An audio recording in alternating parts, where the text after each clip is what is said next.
Hello students, welcome back to the YouTube maths classes once again.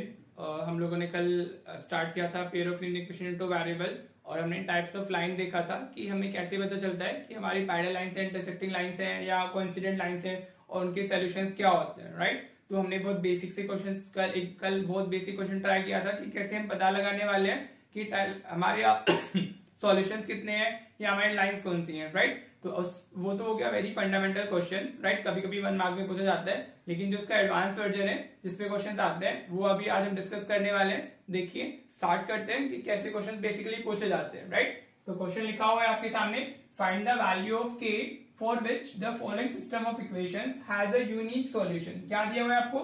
Unique solution. तो आपको इसको focus करना है, राइट। तो हमें क्या बताना है? We need to tell the value of k, जिसके लिए इन दोनों इक्वेशंस का जो सॉल्यूशन होगा वो क्या होगा? यूनिक होगा, राइट। आप जब आंसर लिखते हैं तो आपको इक्वेशंस वापस लिखनी चाहिए, राइट। मैं तो क्वेश्चन में लिख देता हूँ, हाँ जी, लेकिन जब आप आंसर लिखेंगे बोर्ड में तो आपको वापस इक्वेशन लिख करके उसको फर्स्ट एंड सेकंड लेबल करना होगा, ठीक है। तो अब हमारी फर्स्ट इक्वेशन हो गई, तो भाई a1 की वैल्यू कितनी हो गई 4, b1 की वैल्यू कितनी होगी k और c1 की वैल्यू कितनी हो गई 8 हो गई, क्लियर? Any issue? तो अब हम अगर लिखते हैं इसमें a2 की वैल्यू, तो a2 is 2, b2 is what 2 and c2 is also 2, ठीक है। ये लिखना आ गया आपको? अगर आपको ये लिखना नहीं आएगा तो कुछ कर ही नहीं पाओगे इस क्वेश्चन के अंदर, राइट। तो बहुत सिंपल है, फर्स्ट इक्वेशन में a1 b1 c1 और सेकंड इक्वेशन में a2 b2 c2 राइट, ठीक है। वैल्यूज डाल लिए sorry my throat is not well, तो इसलिए थोड़ी प्रॉब्लम हो रही है। अभी हमें क्या दिया हुआ है? यूनिक सॉल्यूशन दिया हुआ है। तो will be writing we know that for unique solution आपकी जो कंडीशन होती है आप वो यूज कर लोगे, ठीक है। क्या करना है? आपने कंडीशन यूज कर लेनी है। फॉर यूनिक सॉल्यूशन हमारी कंडीशन क्या होती है? a1/a2 is not equals to b1/b2, clear? This is the condition जो हमारी यूनिक सॉल्यूशन के लिए होती है। यूनिक सॉल्यूशन बोले या यहाँ पर वो भी हो सकता है given system of line are intersecting कुछ भी बोलेगा, समझ आना चाहिए आपको, ठीक है। अब वैल्यू सब्स्टिट्यूट कर देते हैं। ये 4/2, the value of a1 is 4, value of a2 is 2 is not equals to k/2, ठीक है। b1 की वैल्यू k है और b2 की वैल्यू 2 है, राइट। तो इस तरीके से बस इनइक्वालिटी का साइन यूज करना है यहाँ पे, सॉरी नॉट इक्वल्स का साइन यूज करना है, बाकी कैलकुलेशन सेम होती है, शिफ्टिंग एंड ऑल। अगर कभी आपका इस तरीके से लिखा हो, कॉमन डिनोमिनेटर्स अगर सेम होते हैं, राइट, तो कैंसिल हो जाते हैं, राइट। तो जो value of k should not be equals to 4 means k can take any value except 4, so this is your answer। आप उसमें वर्ड्स में भी लिख सकते हो, k can take any value except 4, ठीक है। दैट्स इट, ये हो गया आपका आंसर। 2 मार्क का क्वेश्चन आएगा मे बी 1 मार्कर आ जाए, बट इस तरीके से भी क्वेश्चन आ जाते हैं, राइट। चलिए अभी और क्वेश्चन देख लेते हैं जो इसी पैटर्न पे है। हमारा कुछ भी मेंशन होगा, unique solution, no solution, infinitely many solution, और अकॉर्डिंगली हमें आंसर कंडीशन यूज करके आंसर फाइंड कर लेना है, ठीक है। चलो एक क्वेश्चन और देखते हैं अभी। Alright, here is the another question exactly same है। Find the value of k for which the following system of equation has no solution. इस बार आपको क्या दे दिया है? नो सॉल्यूशन दे दिया है। तो आपको जो कंडीशन यूज करनी है वो नो सॉल्यूशन वाली करनी है, राइट। मींस जो ये दोनों लाइंस है दीज आर पैरेलल लाइंस। तो हमने करना क्या है? इसको फर्स्ट बोल देते हैं, इसको हम लोग सेकंड बोल देते हैं, राइट। तो हमारी a1 की वैल्यू कितनी हो गई? a1 इज व्हाट k, ये तो आपको अभी समझ आ ही गया होगा कैसे लिखना है। b1 हमारा 3 हो गया, c1 हमारा कितना हो गया? k-3 हो गया। अगेंस्ट कांस्टेंट के लिए टेंशन नहीं लेनी है, आप इधर शिफ्ट करके भी c1 की वैल्यू डाल सकते हो, c2 की वैल्यू डाल सकते हो, और आप left hand right hand side पे भी रहने देंगे तो भी कोई इशू नहीं है, आंसर पे कोई इफेक्ट नहीं आएगा, राइट। तो इधर है तो भी ठीक है उस तरफ, लेकिन होने दोनों सेम साइड में ही चाहिए। ऐसे नहीं है कि c1 इस तरफ है c2 उस तरफ है, ऐसे नहीं डालना है। तो a2 कितना हमारा 12 और b2 कितना हो गया हमारा k and c2 is equal to 6, ठीक है जी, क्लियर। ये हो गया हमारा इतना, हमारा आंसर स्टार्ट हो चुका है। अभी हम लिखेंगे we know that for no solution, जो कंडीशन होती है आपने वो लिख देना है। फॉर नो सॉल्यूशन हमारा क्या होता है? a1/a2 इक्वल्स टू b1/b2 होगा, नॉट इक्वल्स टू c1/c2 होगा। ये कंडीशन होती है हमारी नो सॉल्यूशन के लिए, हाँ जी, समझ आ रहा है। चलिए जी वैल्यूज डाल देते हैं, क्या होगी? k/12 is equals to 3/k not equals to k minus 3/6। Clear? चलो अब फर्स्ट पेयर यूज कर लेते हैं। इसको यूज करेंगे तो हमारा क्या आ जाएगा, k/12 is equals to 3/k। Cross multiplication तो k इंटू k स्क्वायर हो जाएगा, 12 इंटू 3 36 हो गया। तो k की वैल्यू कितनी आ गई, प्लस माइनस 6 आ गई। हाँ जी, जो फर्स्ट वाली कंडीशन है वहां से हमें क्या मिल रहा है, k is equal two plus minus 6 मिल रहा है। अब k 6 भी हो k 6 भी हो सकता है, माइनस 6 भी हो सकता है, राइट। बट अभी हम चेक करेंगे कि वो किसके लिए एप्लीकेबल है, k is valid for 6 minus 6 या दोनों हो सकते हैं। तो उसके लिए हमें सेकंड कंडीशन भी हमेशा चेक कर लेनी चाहिए। तो अगर हम सेकंड पेयर उठाते हैं तो हमारा क्या है, 3/k is not equals to k minus 3/6। ठीक है, अब you have to simplify this also. Cross multiplication करेंगे तो ये 3 इंटू 6 हो जाएगा और ये हमारा k माइनस 3 हो जाएगा, नॉट इक्वल्स में आ जा रहा है।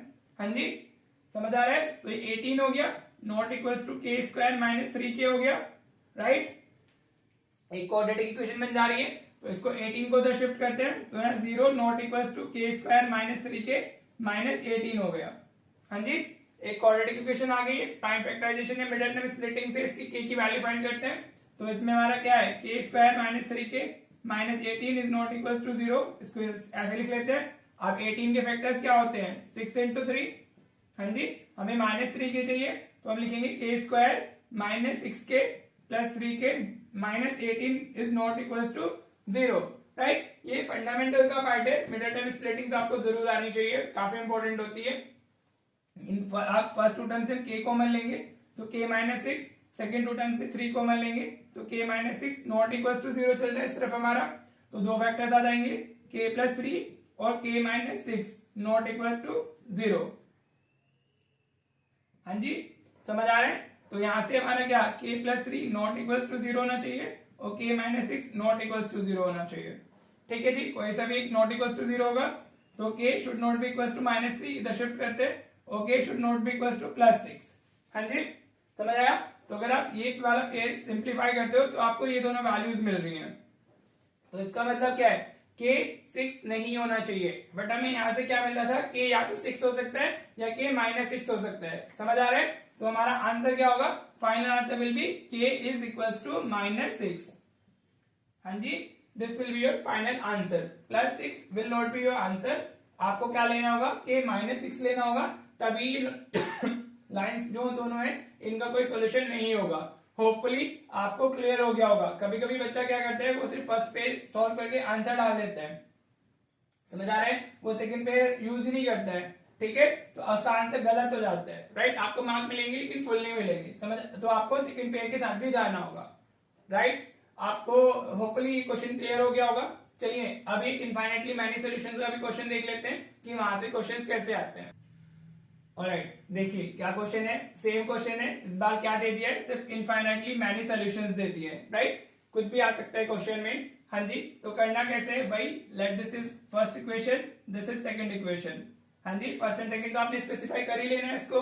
अभी a1 की वैल्यू कितनी हो जाएगी हमारी, a1 is 2, b1 is 3 and c1 is equal to 2 हो गया।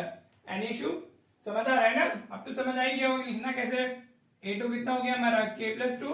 x से जो पहले लिखा हुआ है सब कुछ a2 में जाएगा, y से जो पहले लिखा हुआ है सब कुछ b2 में जाएगा, और हमारा इसमें जो लिखा हुआ है लेफ्ट हैंड साइड में, राइट हैंड साइड में, वो हमारा c2 हो जाएगा, राइट। Any issue? हाँ जी, बस a1 b1 c1 और a2 b2 c2 मिल गए हैं। अब हमें क्या लिखना है, again we know that for infinitely many solutions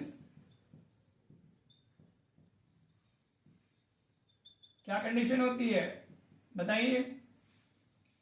हाँ जी, क्या कंडीशन होती है हमारी, a1 upon a2 is equals to b1 upon b2 is equals to c1 upon c2। ये कंडीशन होती है, तीनों रेशो इक्वल होते हैं, राइट। तो अभी वैल्यूज डाल लेते हैं। a1 की वैल्यू कितनी है 2, a2 की वैल्यू कितनी हो गई k प्लस 2, b1 की वैल्यू कितनी है 3, b2 की वैल्यू कितनी हो गई हमारी, इट इज 2k प्लस 1। हाँ जी, और c1 की value is 2 and 2k minus 1 is the value for c2। ठीक है, अभी तीनों ही आपके जो पेयर्स हैं वो इक्वल है, तीनों रेशियोज हमारे इक्वल है। तो आप किसी भी पेयर को यूज कर सकते हो, फर्स्ट एंड सेकंड को, सेकंड एंड थर्ड को, फर्स्ट एंड थर्ड को। किसी को भी आप यूज करोगे आपको आंसर सेम ही मिलने वाला है। हम फर्स्ट एंड सेकेंड ही ले लेते हैं, तो 2/k+2 इज इक्वल टू हमारा 3/2k+1 हो गया।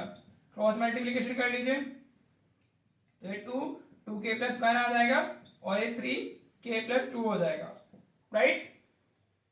अब तो ये बहुत 6th क्लास वाला 7th क्लास वाला बन गया। 2 × 2 4k हो गया, +2 इज इक्वल टू 3k+6 हो गया, राइट। शिफ्टिंग 4k माइनस ये तरह का 3k इज इक्वल टू 6, वो उस तरफ जाएगा -2, ठीक है। तो 4k minus 3k is k और 6 - 2 is 4, so the value of k will be 4, right? easy, clear हो गया। आप कोई सा भी पेयर उठाएंगे, आप फर्स्ट ये वाला उठाइए, आप ये वाला उठाइए और फर्स्ट एंड थर्ड को इक्वल डालिए, आपको k की वैल्यू 4 ही मिलने वाली है, राइट। होपफुली आपको ये क्लियर हो रहा होगा, समझ आ रहा है ना, ठीक है। तो ये इस टाइप के क्वेश्चन आते हैं, यहाँ पे वो दे देगा लाइन्स आर कोइंसिडेंट, अगर कोइंसिडेंट बोला हुआ है still you have to use this condition, clear. अगर तो आपको जो भी दिया जाएगा आपको उसके अकॉर्डिंगली यूज कर लेना है, ठीक है। तो अभी मैं ये क्वेश्चन और करा देता हूँ, कभी कभी ये 2 वेरिएबल्स में भी दे देता है यहाँ पे। अभी तो हम सिर्फ k की वैल्यू फाइंड कर रहे हैं, कभी कभी वो 2 वेरिएबल्स मतलब ऐसे 2 अननोन्स भी दे देता है, a और b इस तरीके से, ठीक है। तो एक क्वेश्चन और कर लेते हैं, then we will end this हमारा टॉपिक, और फिर आप कुछ क्वेश्चन प्रैक्टिस कीजिएगा। चलो एक क्वेश्चन और देख लेते हैं, राइट। देखिए इसमें अभी क्या क्वेश्चन है, find the values of a and b, ठीक है। दो हमारे अननोन्स आ गए हैं, for which the following system of equations has infinitely many solutions, clear? An issue? कोई टेंशन वाली बात नहीं है, कॉन्सेप्ट इज बेसिकली सेम। आप इसको हम फर्स्ट बोल देते हैं, इसको हम लोगों ने सेकंड बोल दिया, चलेगा। तो अभी वही करना है जो अभी तक लास्ट क्वेश्चन में हम लोगों ने किया था। तो a1 की वैल्यू कितनी हो गई, the value of a1 is equal to what, 2a - 1, value of b1 is -3 and value of c1 is what 5, clear. अभी अगर हम a2 लिखते हैं तो a2 कितना होगा, इट इज 3, b2 लिखते हैं तो वो कितना होगा b - 2, और अगर हम c2 लिखते हैं तो वो कितना होगा 3, राइट। क्लियर हो रहा है, सारी वैल्यूज डाल दी है। अब हमें क्या कंडीशन दी हुई है, इनफाइनाइटली मेनी सॉल्यूशंस दिए हुए हैं, तो will be writing we know that for infinitely many solutions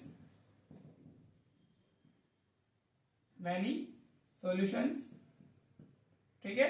तो हमारी क्या कंडीशन होती है, वही जो होती है वही डालनी है, a1/a2 = b1/b2 = c1/c2। अभी तक तो आपको क्लियर भी हो गया होगा या और लर्न भी हो गया होगा। वैल्यूज डाल देते हैं, तो a1 कितना है 2a - 1, a2 इज 3, ठीक है। अभी b1 कितना है, it is -3 and b2 is what b - 2, हाँ जी। और c1 कितना है हमारा 5 एंड c2 इज 3, क्लियर। अब ये तीनों हमारे रेशियोज इक्वल है, तो आप फर्स्ट 2 पेयर भी ले सकते हो, सेकंड 2 भी ले सकते हो, फर्स्ट एंड थर्ड भी ले सकते हो, और ये तो समझ आया। तो लेकिन सॉरी अगर हम फर्स्ट 2 लेंगे तो हमारे 2 वेरिएबल आ जाएंगे, तो ये कोई फायदा नहीं है इसको यूज करने का। तो हम क्या करेंगे, दिस एंड दिस लेंगे, will be equating first and third. तो हमारा क्या 2a - 1/3 इज इक्वल टू 5/3 हो गया। एन इशू, हाँ जी। कॉमन डिनोमिनेटर्स आर सेम, तो कैंसिल हो जाते हैं। तो 2a - 1 इज इक्वल टू कितना हुआ 5, तो 2a कितना हो जाएगा 5 + 1, कैलकुलेशन इतनी तो बात ही होगी आपको। 2a = 6, तो a = 6 डिवाइडेड बाय 3, सॉरी 2, तो a will be equal to 3। समझ आ गया, हाँ जी। हमने फर्स्ट एंड थर्ड को इक्वल डाला तो हमें a की वैल्यू मिल गई है। अगर हम सेकंड एंड थर्ड को इक्वल डालते हैं तो will get the value for b। This cross multiplication, तो ये -9 हो जाएगा और ये 5b - 2 हो जाएगा। तो this is -9 is equal to 5b - 5 × 2 is 10। इसको इधर शिफ्ट कर लीजिए, -9 + 10 इज इक्वल टू 5b। जो कैलकुलेशन वाला पार्ट होता है अगर आपको आता है तो आप फॉरवर्ड कर लिया कीजिए वीडियो को और तब देख लिया कीजिए। तो ये 1/5 is equal to value for b, this will be your answer, right. Hopefully आपको ये पूरा टाइप क्लियर हो गया होगा, जहां पे हमें इस तरीके से अननोन्स दे दी जाते हैं क्वेश्चंस के अंदर, और हमें बताया जाता है कि सोल्यूशन क्या है, इनफाइनाइटली मेनी है, या हमारा नो सॉल्यूशन है, या हमारा यूनिक सॉल्यूशन है, या फिर वो आपको टाइप ऑफ लाइन भी बता देगा, ठीक है। या आप कि इंटरसेक्टिंग लाइन है, पैरेलल है, या कोइंसिडेंट है, ठीक है। तो अभी होपफुली ये क्लियर हुआ होगा। अभी जो क्वेश्चंस मिलने वाले हैं आपको आज वीडियो के एंड में प्रैक्टिस के लिए, वो कर लीजिएगा, और जो क्वेश्चंस आप जो भी बुक फॉलो कर रहे हो वर्क कर लीजिएगा, राइट। देखिए मैं थोड़ा मेरे को ऐसे आगे चिल्लाना वीडियोस में वो सब अच्छा नहीं लगता है, राइट। तो और ना वो यूजफुल भी होता है। तो if you are a serious student and you really wants a fruitful content, जो आपको हेल्प करे तो वो आपको मेरी वीडियोस में मिलेगा। बाकी ऐसा चिल्लाना या ये सब मैं नहीं कर पाता हूँ और ना मुझे वो खुद पर्सनली भी अच्छा लगता है। तो प्लीज अगर आप सीरियस स्टूडेंट है तो आप वीडियोस को एंजॉय कीजिए, आपको डेफिनेटली हेल्प मिलेगी, आपका स्कोर बूस्ट हो जाएगा। राइट, चलिए आप वीडियो देखिए, क्वेश्चन प्रैक्टिस कीजिए, मिलते हैं नेक्स्ट टाइप में इस चैप्टर के। Till then practice practice and practice. Thank you so much for watching the video.